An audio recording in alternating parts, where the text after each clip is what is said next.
I just finished a conversation with John Spivey and Dave Nowicki with Expedient.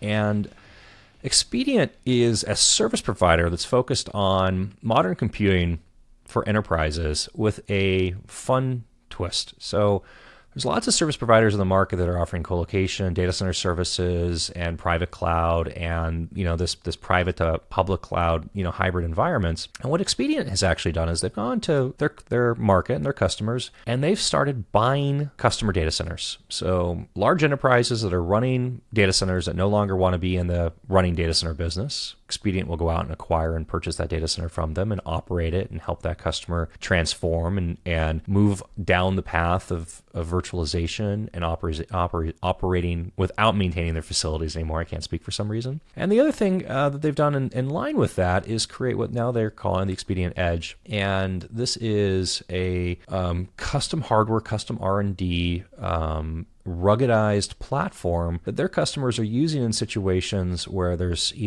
where an application still requires a high degree of or really low latency with high availability and has some sort of constriction that prevents them from going into and using an application, a traditional data center or traditional cloud environment. It's a fascinating conversation, something I was looking forward to doing for a long time and learning more about, and I hope you enjoy it. Hi, I'm Max Clark. This is Tech Deep Dive. Today I'm talking with Expedient. I have John Spivey, who's a partner account executive, and Dave Nowicki, who is a solutions architect, so aka sales guy and nerd guy. My favorite combinations because we can talk about business and we can talk about tech. And this is a conversation that we spent some time to get set up and on the books, mainly because of what Expedient's doing around what we're just going to use as Edge as a placeholder, and then we're going to get into the details on that because Edge means everything to anybody in all times, but also how Expedient is taking and helping companies transition their on-prem hardware into cloud infrastructure to then back into Edge infrastructure and everything that goes in between. So I've been looking forward to this, guys. Thank you very much for getting on the horn and finding schedule before I go out on vacation for a while. And let's just kind of jump right into it. John, let's start with just kind of, can you give us high level 10,000 foot background on Expedient? What is Expedient? Where did it come from? What's it doing? What's it been up to the last couple of years? And start there. Well, sure. And first of all, thanks a lot for having us, Max. Really do appreciate it. And Expedient, we're starting our third decade. We're 22, 23 years old at this point. And we're we'll say we're a full stack cloud service provider, as you can see behind me, a full stack cloud service provider. And what that means is we're bringing everything from enterprise cloud to VDI to disaster recovery, backup. We're simplifying IT operations for our customers. So, and again, we've got 14 data centers and 10 markets throughout the U.S. So we also have colo offerings as well. And like you said, we do have something that is pretty unique to us, which is our Edge offering, which is something I'm really looking forward to talking about. So very much that's 30,000. That's not 10,000. That is a really high. Expedient's been on an acquisition, kick recently. So what has that been like, and who is it, and what capabilities have you added with bolt-ons? Now, when you say acquisition, I feel like this makes it sound what? It makes it sound like we've been buying companies out there, and I don't know of any, Dave, unless you know of some. I think it's the data center acquisition, right? How we're growing. The data. Okay, I get you. Yes, sorry.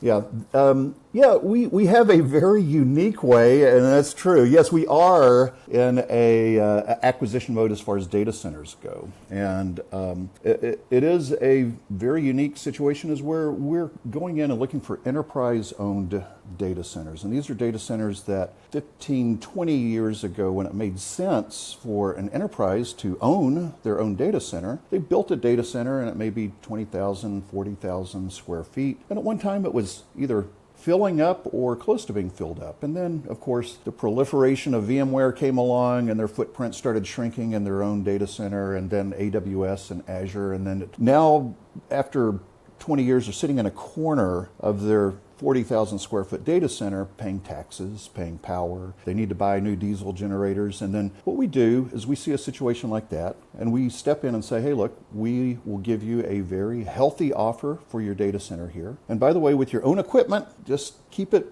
where it is. We'll do a colo deal. And then that's how we expand into different markets. So, and by the way, if they want to get out of the hardware business altogether, we can just say, hey, we'll take your hardware and build a cloud for you, and it can either reside in that data center or wherever they want it to. So that's how we're expanding. Our last 3 markets we've expanded into is Milwaukee, Denver, Phoenix. We've had our data centers I'll just say bunched up in that upper Midwest area where we're founded. We're out of Pittsburgh, Pennsylvania, and we're looking to expand west and other markets that we're not in right now. So it's pretty exciting. This is I don't know how to phrase this. This has been very fascinating to me to kind of watch, because when we think about traditional data center market and operators, there's the REITs that went out and did sale leasebacks. So you saw big assets where somebody would come in and build a data center and then,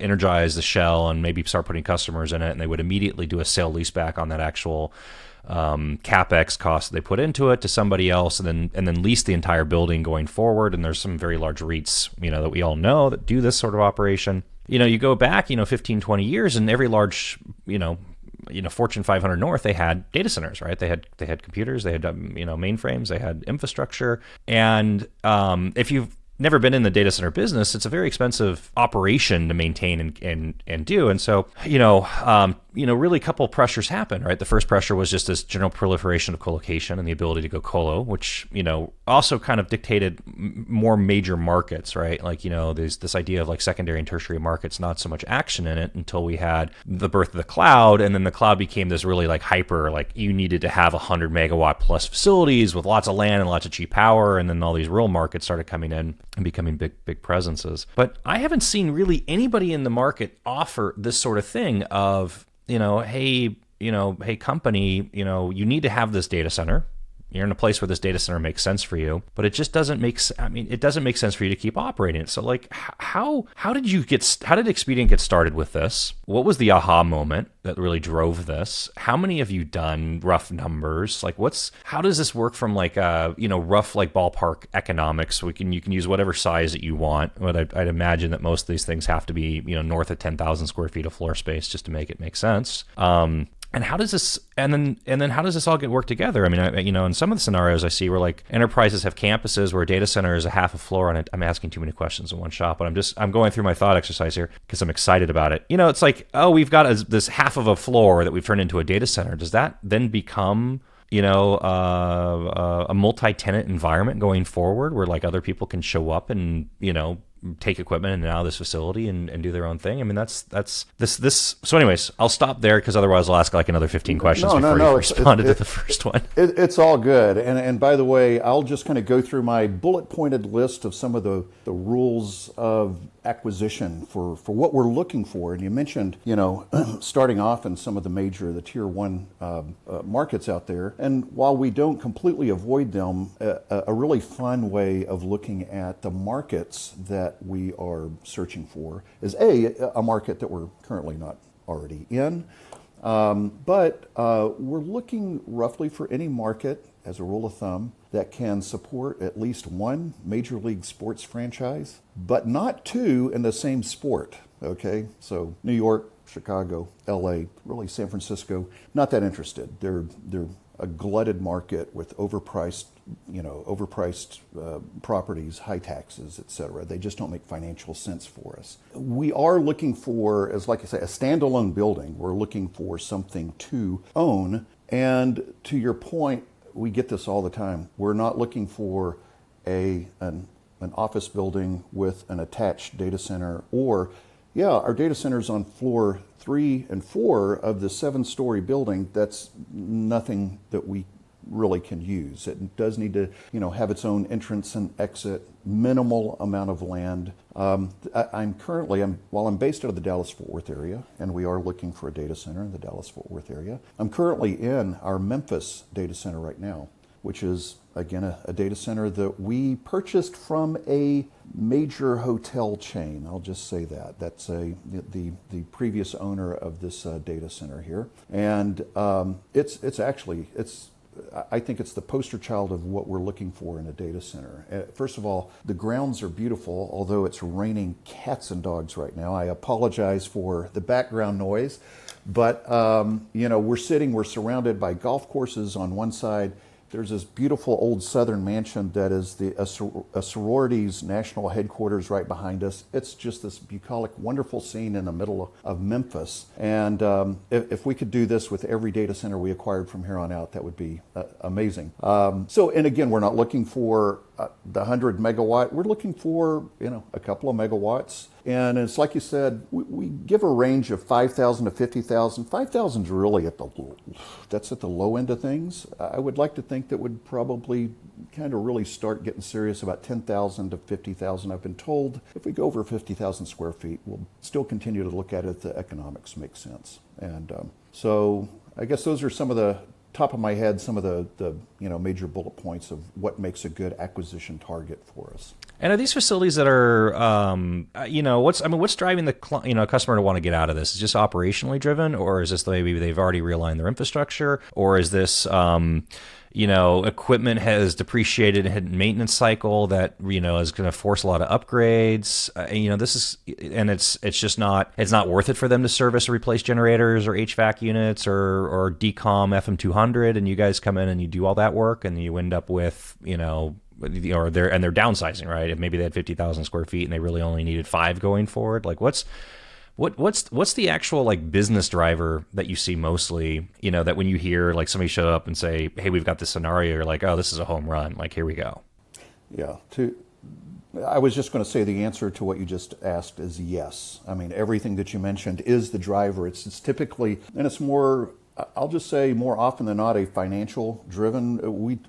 As I understand it, when we are doing these deals, more often than not, we're talking to the CFO. I think a lot of times people in the IT and the tech department see us as some sort of existential threat. Whereas, as I would say with our cloud business, we are, somebody who's going to end up benefiting the IT department when we take over their facility and when we take over their infrastructure with a cloud environment. We move their jobs from being being the break fix guys and spending their time spinning their wheels in the mud of daily operations to turning them into a strategic part of the team where they're building apps that are customer facing, revenue generating. So that's why we typically deal with the CFO, because he's looking at these costs and it's a CapEx albatross, around their necks. It's taxes, it's the power.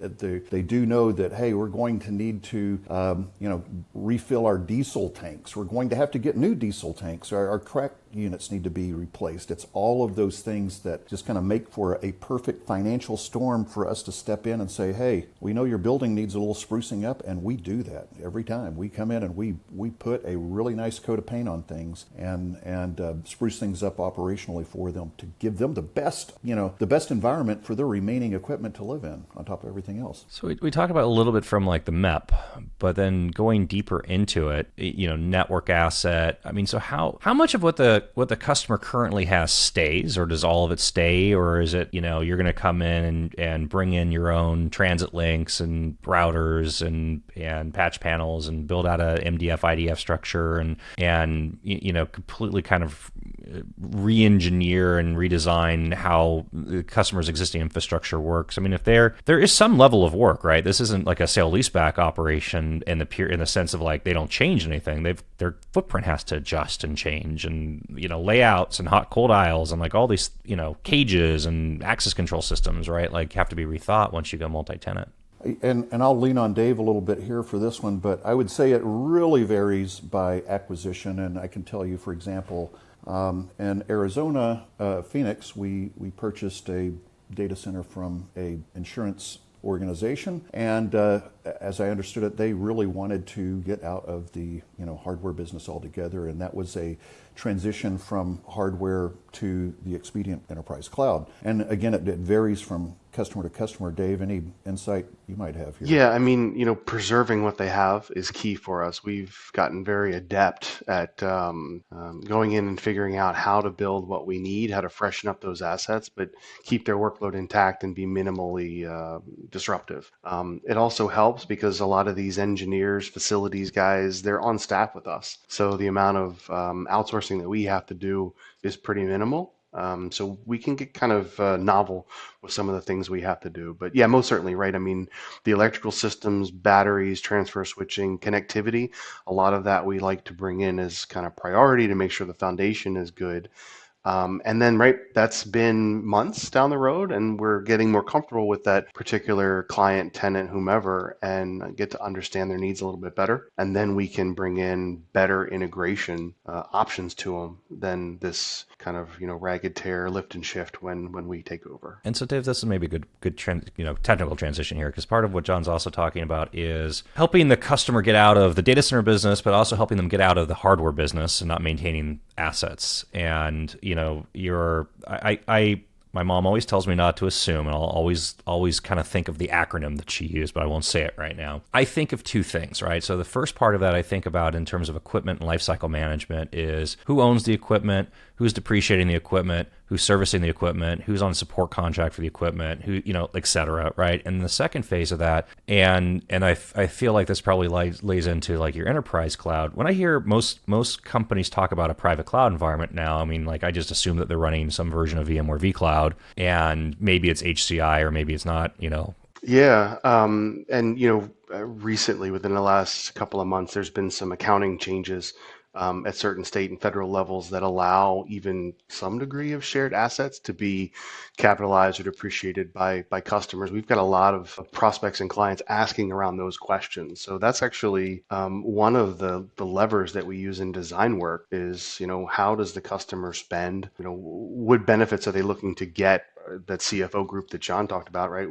How do they apply to this design? It usually starts off pretty mundane, right? They stay as a colo customer. They've got life on their gear. They want to realize the benefits of better uptime because we're going to recapitalize all of the infrastructure. Then it may be, hey, we're dabbling in AWS or Azure, and you guys are a multi-cloud strategized company. Help us get some connectivity there so we can leverage our existing backbone, our existing POPs, and there's nothing really too interesting with the service. Give them access to these on-ramps that they would have had to go build and contract themselves. We're able to turn that up faster for them. And then, right, maybe the next step is backups. Their backup agreements or their backup storage is starting to end of life, or they want better features.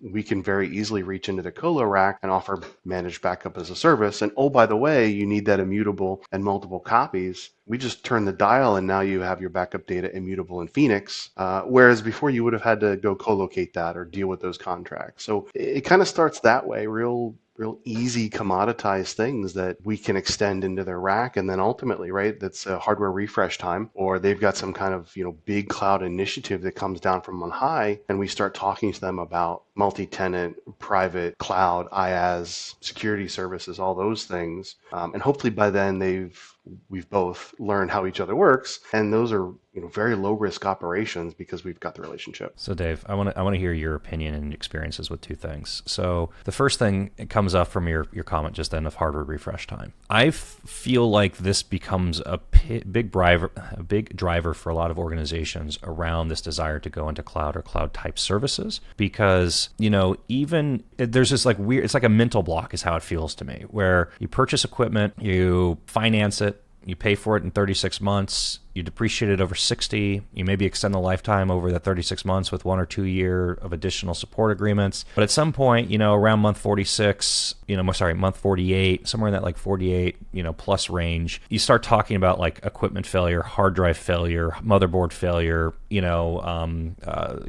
batteries on NVRAM going out that have to be replaced, like really just kind of basic maintenance operations that go on. But this becomes this like paralyzing kryptonite within companies of like dealing with this, thought process of like, oh, we have to now replace all this equipment, or what do we do with all this equipment? And versus, oh, we can just take this stuff to the cloud. We don't have to think about this ever again. Now you have to think about it differently, but like this like a resistance around the hardware lifecycle seems to be driving a lot of that decision process around, do we maintain our own equipment or do we go into some sort of cloud and consumption model that's slightly different? I'm curious, what you're seeing and what your experience has been with enterprises, especially in this idea around, buying their data center and then taking over their operations and then like helping them through this journey. Yeah, I mean, look, I think the days are mostly long gone where customers woke up, or organizations woke up and either said we're going to go virtually forklift all our stuff to the cloud, because it just doesn't work great that way, right? If you have 1,000 VMs and you move those to Azure, AWS, the prices are outrageous and the spend is ridiculous, right? Because you don't know variability, how that accounts, because everything has a taxi meter. We saw a lot of that early and up until, a little bit ago. What we see with the bulk majority of enterprises that we do this data center lease buyback thing with is that they're trying to re-platform their crown jewel applications to use hyperscaler PaaS, platform as a service, right?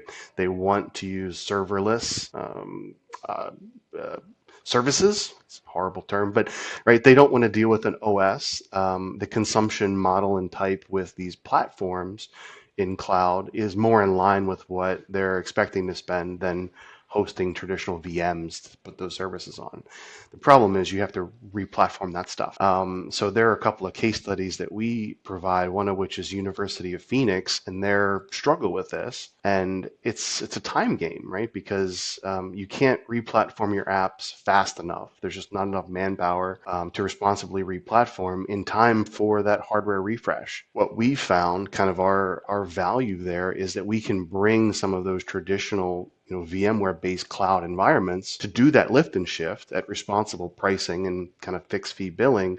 All of a sudden now they've bought time to re-platform their apps responsibly. We fit really well there, but I think as a whole, that mid-market or the enterprise, they're really staving off not just the maintenance, the care and feeding, but the hardware refreshes to try to get that re-platform cloud migration going. And I think they wake up a little bit when they first start to look at that, and it's very daunting. The economics, I mean, a lot of this stuff becomes relatively simple math, right? A lot of this breaks down into a spreadsheet, and it just is who's carrying the cost and what costs they're carrying. So part of the premium that you pay when you go from any of your own equipment co-located into any sort of cloud platform, I don't care what you call it, PaaS, IaaS, private cloud, hybrid cloud, multi-cloud, cloud, right? That hardware refresh just gets baked into the monthly price. And that service provider is now assuming a refresh cycle of whatever equipment that they're baking into the cost that gets paid for. So it's you're not escaping the cost. You're just maybe not aware of it, or you're not thinking about it in the same way. So we talk. I think about this, and it's like two ends of a pendulum, and like where have people swung from one side to the other? And your example of they want to go into hyperscale and replatform into serverless, and where do they go with that, and what do they do, and this whole migration and journey. And then meanwhile, I've got clients on the other end of it where they've gone completely all in on serverless, and they turn around and they say, hey, we're spending a relevant example numbers. We're spending 12% of our gross revenue and 33% of our gross margin now on our, cloud environment. And we need to have that number in order to be a viable business. And this is a conversation I'm having with the CEO and the CFO of a company right now, right? But like there's no levers for them to move inside of the cloud platform that they're on in order to achieve that, except going, I don't want to say backwards, but like going back into a different consumption model where they can control their costs and they know what their margin is, and they can do what every business really wants, which is improving margin with scale. The CEO wants to scale the revenue of the business, but he wants to fix expense so that way his margins improve. And that's not available to him on the cloud platform that they're using, right? It's just not the way the cloud works. And so that becomes this really interesting dynamic where it feels like companies are somewhere like going like this now, back and forth between these extremes all the time. Hilarious that you bring that up. I have a slide with an animation in it that shows the pendulum of where we are in the cloud adoption process. And it's like, over here it was like, hey, back in the day we're all on-prem server all the time. And then it's like, get everything to the hyperscale cloud. And then we finally came to the realization that that's not a practical solution. And then it's kind of swung back into the middle where we have a multi-cloud, solution to talk about now that really makes sense for most people. And it's interesting, I think that if a lot of people would spend some time up front doing it, and it's like you said, it's basically kind of a spreadsheet conversation that you have. And we have a thing, working with partners like you, where we can walk our customers through this scenario through our cloud transformation calculator. And we're asking pretty detailed questions that are as high level of, do you have your own data center? If so, how many? Or do you have colo? How much at what facility? How much power are you using? What does your IT staff look like? How many VMs do you have, et cetera? You're walking them through this process and talking about what their cloud transformation looks like. And to your point, when that edict comes from on high, it's from a C-level person that doesn't know that, he's telling everybody, we've got to get to AWS as fast as possible. That's the trend in our industry. We need to do that, not knowing that many of the applications that they built that run their companies 20 years ago, that's going to be a multi-million-dollar predicament that they get in as they try to have to refactor these applications to fit into AWS or Azure, what have you. So, that's something, and once we walk them through this cloud transformation calculator, it does spit out this report that says, hey, look, if you do things with Expedient, we can get the applications that matter to the cloud in an expedient fashion, and then those that make sense to be in AWS, we can get those quickly. You can get those quickly to the cloud, and here's what it looks like if you were on your existing path. It's going to take you, 5 years to get 38% of your applications to the cloud, or we can effectively get you 100% into an OpEx model cloud environment almost immediately and save you, 119,000, personnel hours and, $1.4 million, blah, blah, blah. It really spells it out for you. So that's a cool thing that we offer that helps companies up front in their cloud journey.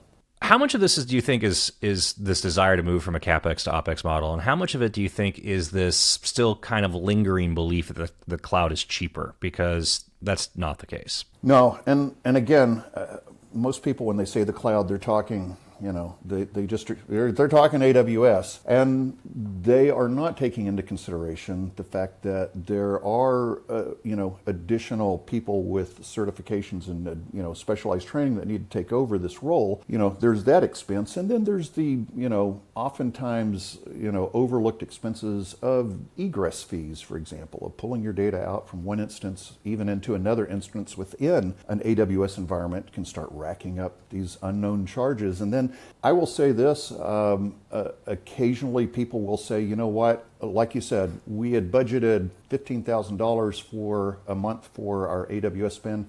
We've had our third bill in a row over $30,000. Help us. And then, occasionally what that ends up meaning is we're going to bring in a company that will manage this for you. It'll bring the cost down a bit, but you're still going to be paying about a 30% increase on top of that spend. There's no way of getting around that, so, but unless Dave, and I'm sure you see different things all the time. My version of this is much more extreme. When we see any sort of tech-related business at scale and sort of, in this, and there you see cloud dominantly AWS, maybe 80, 90%. And then, some percentage in GCP, and it really just it comes down to the makeup of the company and where they started and how they approach things. If you're talking from a pure compute and egress model, we're not talking about a lot of managed services, like the Kinesis and Athenas and Dynamos of the world, right? We just look at the spend around units of compute and units of data egress. I've had clients decide to go colo, spend $10 million in server equipment, put it into a colocation facility and cut their effective cost 87% a month. Now that's factoring in, the entire weighted load of buying and capitalizing that equipment. So that's a number that people don't believe until they see it and kind of experience it for the first time. And there's strategies and people push you into like RIs and all this different crazy stuff. But, I think it's shocking when people actually really start understanding. I mean, if you're running steady state applications and you have a consistent, predictable application load, what you really, get into. I don't want to like harp to death about cloud because I really want to talk about your other stuff. Yesterday I had a presentation, and in the presentation, this person defined edge in a really kind of curious way to me, because historically edge has been defined by the telcos of a claim around latency, right? Like there's this push towards the edge, which really means, sub 5 millisecond, 1, 2, 3 millisecond like response times. And this is why we need to have equipment at every cell phone tower and 5G, cell phones and all this different stuff, right? Anyways, this person in the presentation defined edge effectively as you having equipment on premise in your own facility again, and there was an example of like automated teller machine, not automated, parking lots, these control systems when you pull into a parking lot and shows you how many spaces are available in each floor. And you need to have your edge computing environment in the parking lot in order to maintain this system of figuring out like which spaces were green and red and how many spots were available. And I was like, this is really funny. She's literally explaining of like putting a computer back in the parking garage to run this system. And that was a definition of edge that she used. Anyways, so Expedient has an interesting example of edge. You've got your Expedient edge, and just if I don't know who wants to jump in here, John, Dave, like let's talk about it. Like what is the Expedient Edge product, and how does this? What problem are you tackling? For your customers with it. Hey, let me throw this out here, Dave. If you want to take that, I just realized I've got an example of what our edge looks like, and I can bring it, but I'll step away for 2 seconds. Okay. Yeah. So for us, this was kind of a natural evolution because we saw these migrations that we were doing, and there was always a subset of workload in certain verticals where our clients needed that thing to stay behind. Sometimes it was fear, right? That's the crown jewel application, and when it breaks, we know how much per hour we lose, so don't even look at that thing the wrong way. And then others, it was latency, right? This doesn't perform well at the end of even pretty robust connectivity because it needed to talk to printing presses or RF scanner guns or just-in-time shipping machinery, right? Operational IT. So we had a vested interest in figuring out a solution that would let us provide this cloud operating model, this operational thing to those clients and prospects, but still keep or respect that application and let it live in its own ecosystem, right? The parking garage example you gave is great, although I'd be interested in understanding that because to me, that's something that could talk back across the internet, but I'm not claiming it as if it's correct or not. I'm just saying that was the example that was used, and so it's stuck out. But very similar thing, right? We need to keep that workload close to machinery, close to physical things, and they don't cloud well. But the other thing that we were seeing in talking to these companies is that it kept their IT department incredibly busy and bothered when it came time for refresh or break fix things, because you can imagine you're a meat packing company and you've got 30 plants across the US, none of which are probably close to direct flight kind of airports. You were staffing up 2 or 3 additional folks or dealing with a vendor who could get out there and do hardware refresh stuff. By developing a solution that, number one, let them keep that workload close to the location, close to the gear, operationalizing it, making it as a service, all of a sudden we took a lot of the worry and the labor and the care and the feeding out of that equation, and they can consume it the way that they want to, which is a cloud model. And I think that's a good segue for John to. Yeah, and by the way, it is unusual in that we have an actual piece of, and this is just the actual size of this thing.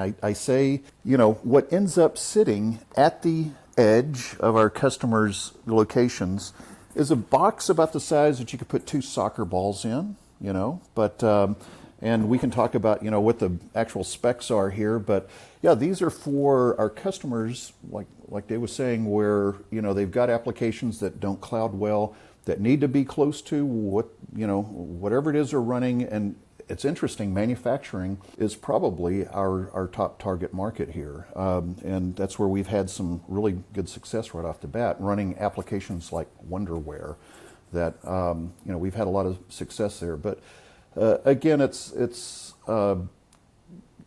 companies that, for example, like retail, that's a good one where they've got digital signage and inventory, et cetera. They're running their business and POS systems. If the internet goes down, they can't be out of business so it's actually, working while they may be in an area with sketchy internet connectivity. And that also goes for medical clinics, and something here in Texas where we're finding that there's a lot of interest in the energy markets with people that have monitoring stations for oil and gas drilling and pipeline operations. So, the cool thing is, and how it fits in there, and it works well for manufacturing, is it's a ruggedized piece of equipment. It's vibration resistant.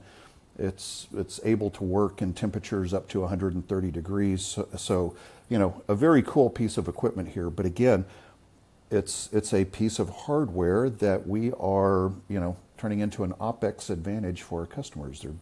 They're paying for this on a monthly basis, and we're managing it for them. I mean, if part of the presence here is remote locations, I mean, what kind of connectivity do you need back from this thing in order to manage it and orchestrate it and configure it? I mean, are these like micro vCloud deployments that you're doing with custom hardware? I mean, what's give me kind of like a comparison high level just for. Yeah. So we integrate right into the customer's domain. Right to their LAN, right into their network. So they access their workload the same way they do today as they did yesterday. One of the pieces of secret sauce here is the management aspect. So, we're VMware through and through. So when we deploy that box, whether it's with a partner or the customer self-deploys if they have an IT shop or something along those lines, it phones home to us. So we need a drop from them that allows HTTPS, secure protocols out to the internet, shows up in our dashboard, and then we run through the provisioning, which, again, in our world, we have a vested interest in automating that. So if they have 5 or 6 of these and we're deploying them all in the same week, it's relatively low lift because the framework is there, and these things just check in once they have minimal internet access. If the internet goes out, it just interrupts our management aspect. The workload continues to run because it's on the LAN. So that prompts tickets, service items from our service desk to the customer location to figure out what's happening there. So AWS started this with started their Outposts, and it's Outposts. It's an interesting application, right? It's like basically you run EC2 or you run AWS on like your own infrastructure inside of your facility. But if you haven't seen one of these things, they're massive, right? It's a full size rack. It's it's an 80-inch tall. It's a 42 RU cabinet. It's a 80-inch tall, 24-inch wide, 40-inch deep cabinet that's preloaded with a lot of equipment in it, and they're not cheap. I mean, these things are massively expensive to actually deploy. And then Google came out with Anthos, which was basically like their GKE engine, like run Kubernetes on top of their own like software stack on your own hardware. And Anthos came into market and was really aggressively priced, and then became really aggressively expensive, with a flip of a switch. And I've seen a lot of clients that went down these roads to start with these kind of things, these ideas, really quickly kind of realized like this was not going to be advantageous to them in terms of the actual cost, models that were being pitched. It was interesting, but it wasn't, at the end of the day, it didn't actually help them. So, how much of this is your edge is, complementary to other services that the customer is consuming from you, and how much of this is just like this is a greenfield need that they actually have, and because they've, I think one example was like meatpacking or an energy, right? You've got stuff that's just in the middle of nowhere, for lack of a better word, that needs an appropriate footprint with things still running in it. Yeah, so we've always done, and I'll just give an example because that's how my mind works, right? We've always done those cloud pods that we build in our data centers. We deploy those to customer sites when it's a large workload. So Outpost analog, if you will. Frankly, the problem we had with applying that to these small workloads that support OT was that they were just too big. The spend was too high. It was too much effort and money. So we needed to design for small workloads, which is where we saw the majority of the need in these engagements that we were in. So a lot of R&D time. We've got a dedicated R&D team internally. That's all they do is think tank stuff. And they reached out to vendors and OEMs, and we tried to figure out, number one, in terms of support, what are we picking? How are we building to give these clients the best support and uptime we can? But it's got to be small. It's got to fit small workloads, right? So that was a big part of the decision tree, is this platform, that box that John showed, right? Normally that thing is hosting, say, 50 or 60 gigs of running RAM for a small workload.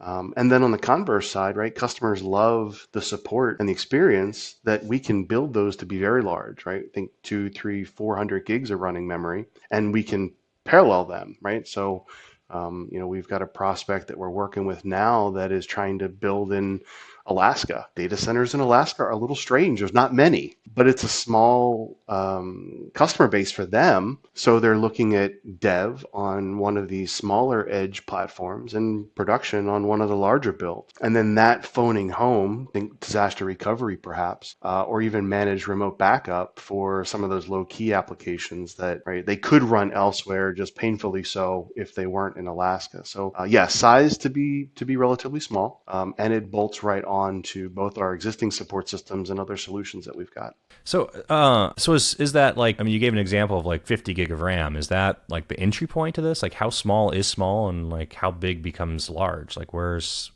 what's that scale? Yeah, so there's a couple levers there, but memory is usually the rate limiter.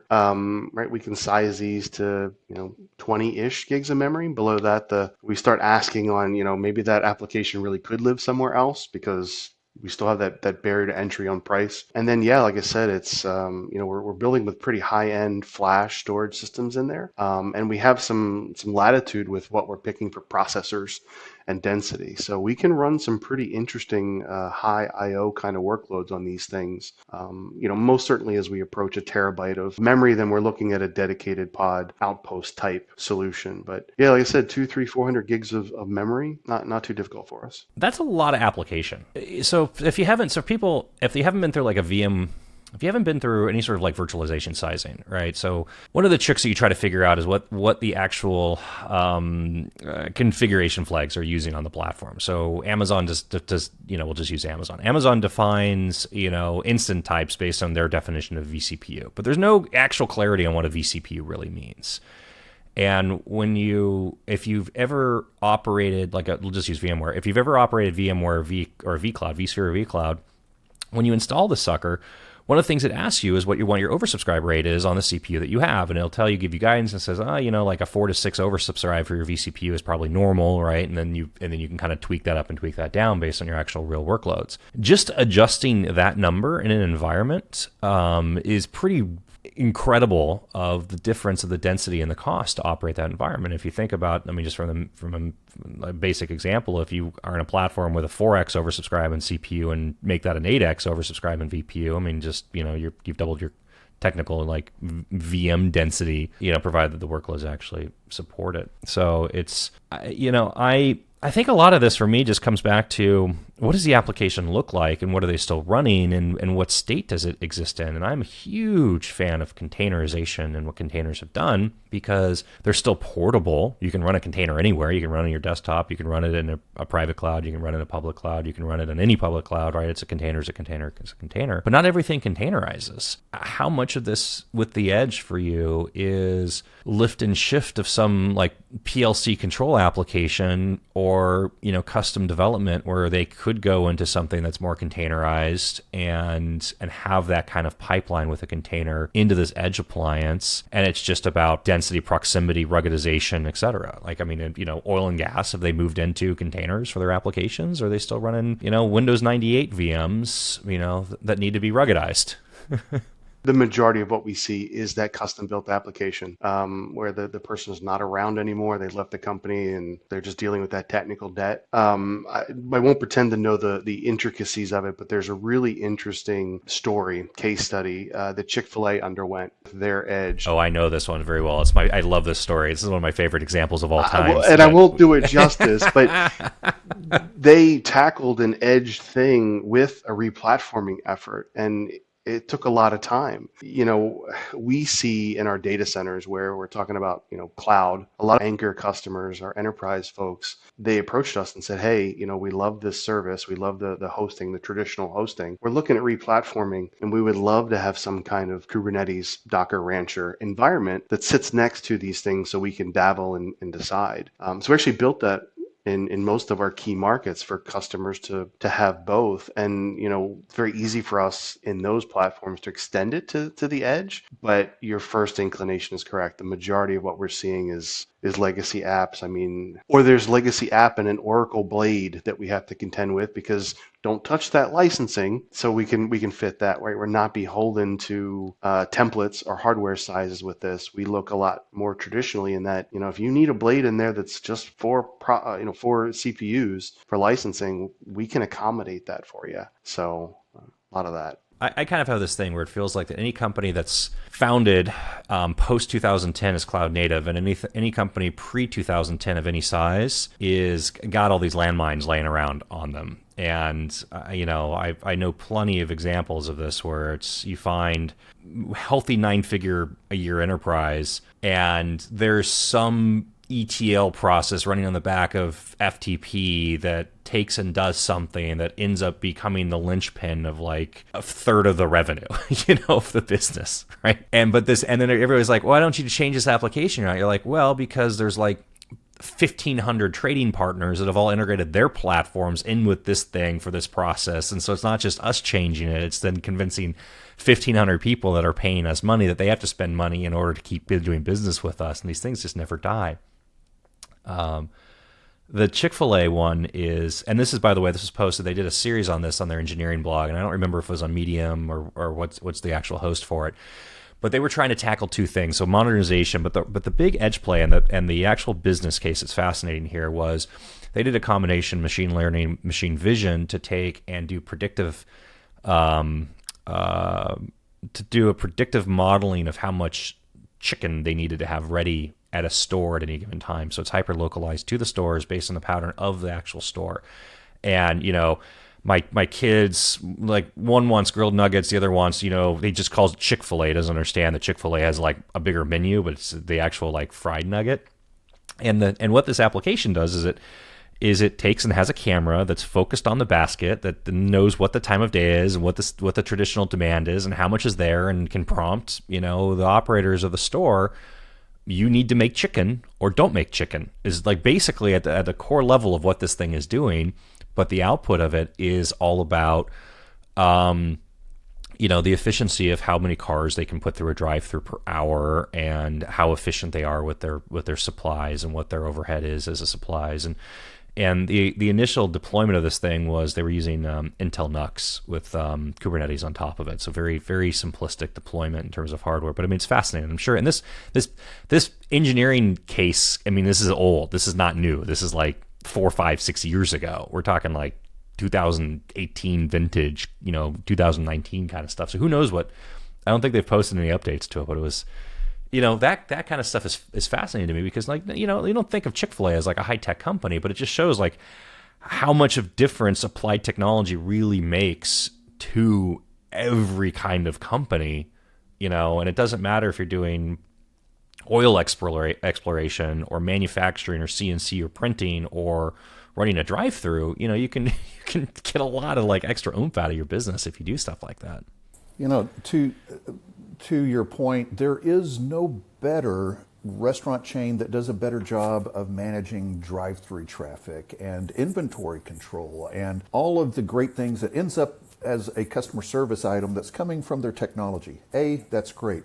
At first, whenever we would talk about the Chick-fil-A, situation, I would originally just say there was a famous chicken restaurant that, and then, I came to the realization that this was self-published. They actually put it out there. I've started reading through this, and this is not NDA type information, and while they have had some great outcome, it does look like there was a lot of pain in getting there that, had we had the Edge product at that time, we could have really helped out that pain and rolling it out. 5 years, I think it was, and 4 different teams that had to be created for this. It was a gigantic undertaking that, now it's a managed service. So how, along the way, and actually deploying these things and getting this into the field, like there's a set of assumptions of like what you would expect. And then there's like actual use cases, and then there's surprises. So,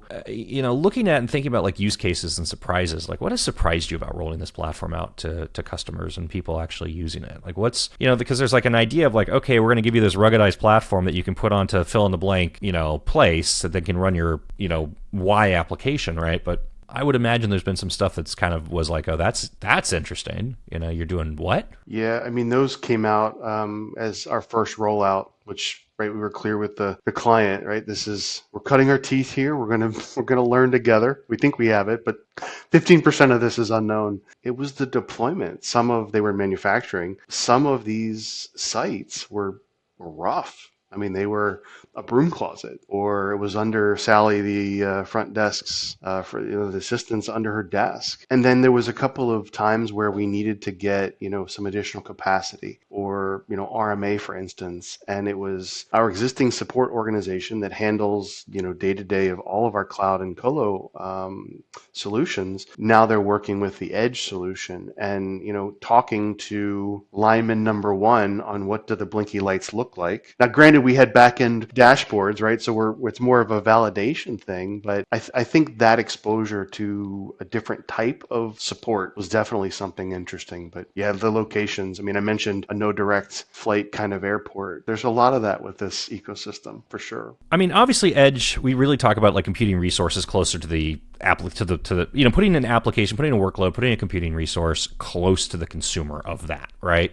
Part of what I'm constantly looking for is what is the latency threshold?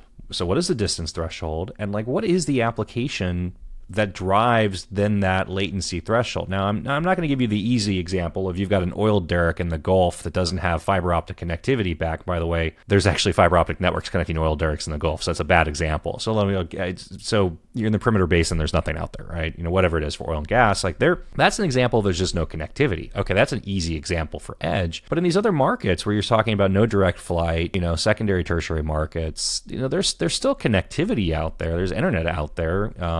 Starlink is available for most people at this point. You can get these sorts of things. So what application are you seeing drive this? What kind of latency is driving this? What is the primary thing that is actually pushing like the real edge now for you, with this product? So lots of examples. We have a customer who's with us, production style in one of our clouds in Pittsburgh, again, example. But they have some tape media that they need to touch frequently. So we've loaded that into their colo rack in Baltimore. That Baltimore environment also caters to some of their app dev work. And the question was put out there, right? We have these production assets in Pittsburgh, would love to use production firewalls and production gateways in Pittsburgh for our dev stuff in Baltimore. 100 gig or better protected backbone between those markets. Latency is about 10 milliseconds round trip, and customer experienced issues with that in their app dev environment, and we had to pivot a little bit. So that's a good example in my mind where 10 milliseconds on a backbone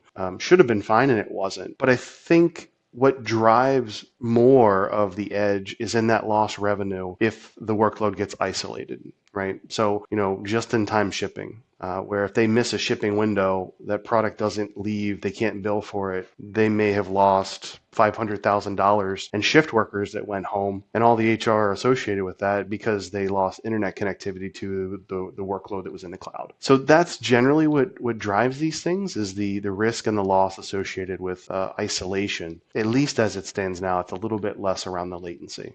Are you finding this more like a response to pain? I mean, so 10 milliseconds of latency is not a lot of latency. I mean, that's, especially if you're talking about round trip, you're talking about 5 millisecond one way. I mean, that's not a lot of latency. That's metro. I mean, that's sub-metro, speed in most cases. It feels like there was a lot of pain at 10 milliseconds of latency for them to go out and spend money to solve that pain.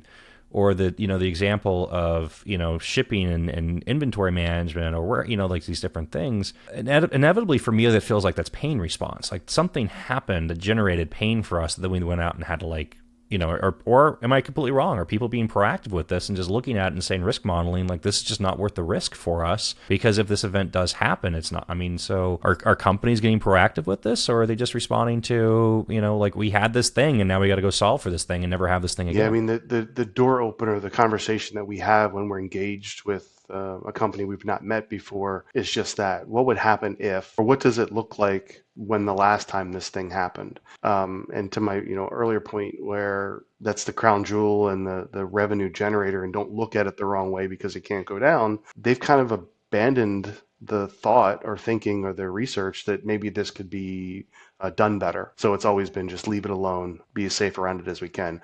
With the edge and how we integrate with the client networks, it's a lot easier and less risky. And then, by the way, we say, hey, this can be operationalized and you don't have to do your tour of duty to replace things or to break fix things. And not only have we de-risked that, but we've given it a better support path. Baltimore and Pittsburgh are not small markets. I mean, these are not like strange rural cities, right? We're talking about. I mean, it's. I'm surprised to hear that as an example. Honestly, like I'm still kind of digesting that a little bit in terms of they're not far from each other. There's plenty of network asset between them. They're established metros. There's plenty of network asset within the cities. You know, these are very, I mean, these are sophisticated markets for network and internet. And they're not far from, you know, your traditional like hyperscale size cloud hubs. You know, the latency and the distance between Baltimore and Pitt, you know, I mean, it's not far. You're on top of the internet as far as the cloud is concerned. So I'm really actually impressed that was, you know, that actually drove that, because I wouldn't have come into this conversation and put that. Well, and the converse is also true. I mean, you know, Memphis is a market that I cover where John's at, and you know, there are pockets of Memphis that the connectivity is rough, and you wouldn't expect that. So even getting, you know, a point-to-point back to your colo rack in the data center, depending on where you are in the town, you can't get redundant paths, right? That kind of thing too. You know, I'm going through this and just kind of running through horror stories and experiences in the past that I blocked out from my memory from PTSD. I think the commonality there becomes high-density industrial warehousing locations where there's massive square footage of facilities, but not very high square density of users. And so convincing a cable company, for instance, to do any sort of real build in a market where they're not going to have a lot of doors they pass along the way doesn't hit their economic model, and those things just don't work out. And then you end up, you know, in places that just, you know, it's weird, right? Like, and I'm thinking of several examples that I blocked out in my mind because they were just so horrible to deal with, where, you know, it took us 250 days to get something built into a building. And what do you do in the meantime? That's interesting. That probably speaks to why manufacturing is such a fantastic opportunity for us. And this, you know, the edge is, exactly. It's a large facility, potentially out in the middle of nowhere that, you know, again, the cable companies aren't burning a path to their door because they got a single user out there, you know. So interesting. I didn't think about that. That's probably what's driving a lot of this demand.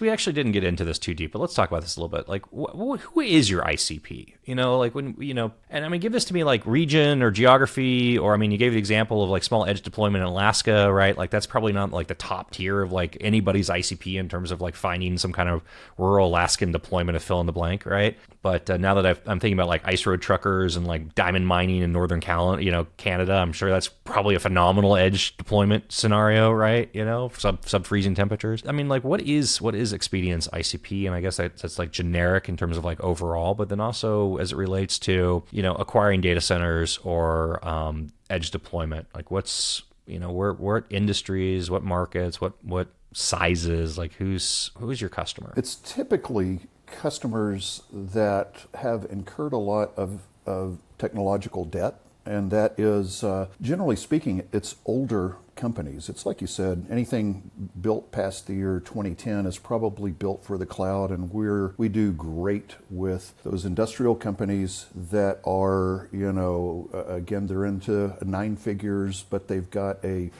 you know, substantial base of operations from an IT standpoint that are on homegrown applications that they've built. Those are the perfect customers for us. But you know, with regards to the edge, it is a little bit different in the fact that again, that location thing with healthcare clinics and retail come into play. I don't know, Dave, would you agree that's kind of our, you know, the 30-plus-year-old company that's established, but, you know, they're certainly not built for the cloud, but they need to get to that, you know, that OpEx model. The vast majority fits that. The other thing I'd say is, you know, service providers themselves, or, you know, companies that have built their own intellectual property and they've evaluated, right, Kubernetes on AWS versus something else. We get along. We understand them as providers ourselves. We do really good work in that vertical at the same time. So not as common. Just there's not as many of those companies out there. But another good example. Besides spending another 2 hours just talking about like crazy examples of deployments in strange locations and people doing weird things, anything that we haven't touched on that you think, you know, we should talk about for a bit? I mean, have I missed anything within this that you think is important to. I was going to say, but those are the fun things to talk about. All the What's my favorite example? My favorite example is like the mainframe that was drywalled in underneath a staircase somewhere, and they had no idea where it was running, and they were trying to find it.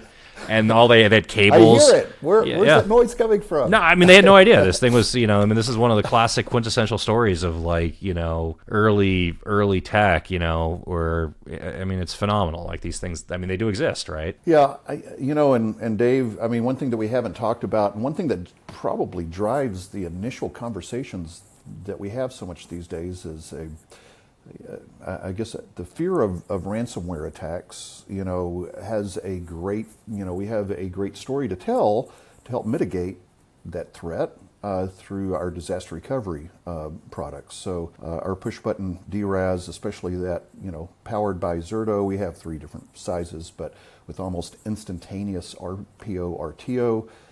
That's a great story that we can tell and drives a lot of our conversations, and usually is our toe in the door to talk, and then we expand our talk more generically. We kept this pretty narrow, right? So let's actually back up. And John, this is a good point. Like you offer a lot more stuff besides I'm going to buy your data center, I'm going to give you an edge appliance, right? And so backups and DR, we touched on immutable backups briefly, and you just mentioned Zerto, but like what's the rest of the service portfolio? Let's taking a look at my background there. It really does. We say we're a full stack cloud service provider, and I love showing whenever you think of Expedient, you either think of, just an IaaS provider, or we're a VMware-based cloud provider, and it sounds pretty generic. But once you take a look at our, NASCAR logo slide of all of the services that we offer, from, again, Colo is, where we cut our teeth, to disaster recovery, enterprise cloud, and we have a couple of different flavors of that. We do, when people say cloud, and they actually say the word public cloud, they usually are talking at hyperscale cloud, but we do offer, really, that's kind of what we offer is a public cloud version of Expedient Enterprise Cloud, a VMware-based cloud that, can be consumed in that, utility model like you are supposed to consume AWS, but we don't have the shocking fees or the outages. We also have obviously a private purpose-built single tenant cloud that we can create as well. But we also have offerings around Kubernetes, disaster recovery, backup, and also VDI. So when we're talking about edge and purchasing data centers, those are two. Right now, edge is a relatively new field that we're in, so that's a pretty small part of our overall revenue. Purchasing a new data center is a relatively rare thing. Those are the two exciting things that we're doing, so it's fun to talk about. Of course, those are the exciting things. That's why I wanted to talk about them, right? VDI, everybody gets out of bed in the morning and goes like, oh man, I want to talk about VDI today. Yeah. I mean, and not to, I don't want to throw shade on VDI or the different, desktop as a service or whatever we're calling these things nowadays. But Microsoft Windows Terminal Server 1.0, I'm a big fan. I go back years. This is a multi-decade. Like if you're not running it, you should run it. That's the plug. Okay. These things are really awesome and good for you. And actually, so the ransomware is interesting. Let's just talk about this. We'll end here. The trick with ransomware becomes, there's a whole bunch of tricks with ransomware, but part of the issues that companies deal with ransomware is like, when did it come in? And then how far back do we have to go in order to get back to cleanliness in order to recover data? And like, what are we actually losing? I think this becomes a big question for a lot of people. And there's a lot of stats related to dwell time and average dwell times, and whether or not you have any sort of the cyber apparatus around EDR, SIM, XDR. Let's use lots of different acronyms to try to figure out like what the heck happened to you. But when we talk about like immutable backups and going back and recovering from ransomware, what's like the standard now? What's the expectation in terms of, for you with your customer base, running a Zerto platform? Like how far back do they have to be prepared to, are we 31 days? Is that the magic line? Is it 61 days, 91 days? Like what kind of counseling and guidance are you giving people? What's your view in the world when this comes up? Yeah, so this is very consultative type conversation that we engage with clients in, because right, there's all kinds of different variables and needs and things like that. It's multifaceted. So it's rare that we ever say Zerto fixes this or use VMware vCDA and you'll be golden. It's always a multi-step approach, especially where compliance is involved, right? Are they HIPAA? Are they PCI? Do they have some things that we need to be cognizant of? And we find it's usually a combination of layers, disaster recovery, like a replication-based thing with the appropriate length of recovery point, whether that's a journal system or a snapshot system, and then the backup system, right? We're doing backups anyway, so let's make sure that the retention there fits your business requirements, but also fits the risk requirements. But then there's some neat technical widgets that we're actively working on that, number one, look into the backup stream and identify higher than expected change rates. So indicative of an encryption event. And how do we feed that data that we are noticing to our support organization, right? These guys that answer your tickets and the phone out of our data centers and get you up in the middle of the night because we think something funny is happening. So there's some technical stuff that we're also hard at work at to bring to the table. Today it's backups, it's replication, combination of those, and integrating with, the enterprise systems. So if you have an EDR or an XDR, how do we get that information and how do we use it during a suspected breach? And then parallel, because we're consumption based, we've done this for clients that have been infected, isolate this environment, sandbox it. Here's a same day new resource pool that we're going to either turn your backups on or you can rebuild or whatever. And now you've got a forensics based environment that you're going to litigate, and your partners are going to, Mr. Prospect, your partners are going to get in there and do the investigation. But at the same time, you've got a running environment that's healthy and you can be more responsible with that forensic. So a couple different things there. This is probably one of the biggest non-discussed use cases around VDI and the DAS desktop, virtualization things. And there's imagery I remember, and I think it was Boston hospitals that had a ransomware attack, and they called out the National Guard to help them reinstall the operating Windows on all the desktops in this hospital group because they were completely down. Seeing uniformed National Guard, photos of uniformed National Guard in a hospital, with installer disks going through and reinstalling desktops to bring this hospital back online it's just not really something you want to see. And it still to this day really kind of bothers me. And probably the best stat, and it's the best worst stat maybe, but the best stat that I think about is average dwell time length have been plummeting. So, what they were 2 years ago versus now. On average, ransomware attacks seem to launch much quicker against the target, and so you're not dealing with less exposure time or less potential rollback time. Because I don't know if you've, going back 25 years, I can remember a manufacturing client that had massive data loss on their ERP system, and they had to manually re-import 6 months worth of data into their ERP from paper records, and they hired an army of temps to sit in a conference room, and it was a very long, arduous process in order to recreate that data. But you think about it from ransomware, if you have to recover back 60, 90 days, there's a lot of change that happens in 60 to 90 days for a company today. And God willing, that's as far back as you have to go. Yeah, and I know of a famous case, and I'll just say of a healthcare provider system that was attacked by ransomware and immediately hopped into the world of processing things by paper and pen, and they are still months later still pretty much on a paper and pen system right now. And and the cost have now soared into the 100 million plus range with this particular group. So it's a I don't want to end this on a depressing note. I'm going to do like a Whiskey Wednesday ransomware thing at some point, and I'll just be prepared for it. But I don't want to get too deep into it right now. The takeaway I think I get from here is Expedient really seems to be tackling like modern enterprise needs in a way that, there's a lot of people out in the market offering colocation. There's a lot of people out in the market offering VM cloud. Nobody calls it vCloud, right? But there's a lot of people in the market offering vCloud inside of their data centers, wherever they are. And this is, two very unique offerings in market that, has a very specific customer that needs this type of thing. But if you're that specific type of customer, like what a gift to be able to take this path and be able to, leverage these capabilities to just take care of your business and do what your business needs. And I'll say my great takeaway from this is that there is a thing called Whiskey Wednesday. So I'm going to celebrate it. It was it was just invented. We just did it. Taco Tuesday and a Whiskey Wednesdays. Wow. All right. John, Dave, thank you so much for your time. This is fascinating. I'm sure we could spend many more hours and dig deeper and deeper into this, but this is great. I'm very, very happy to be able to spend time with you and learn more about, data center and your edge operations.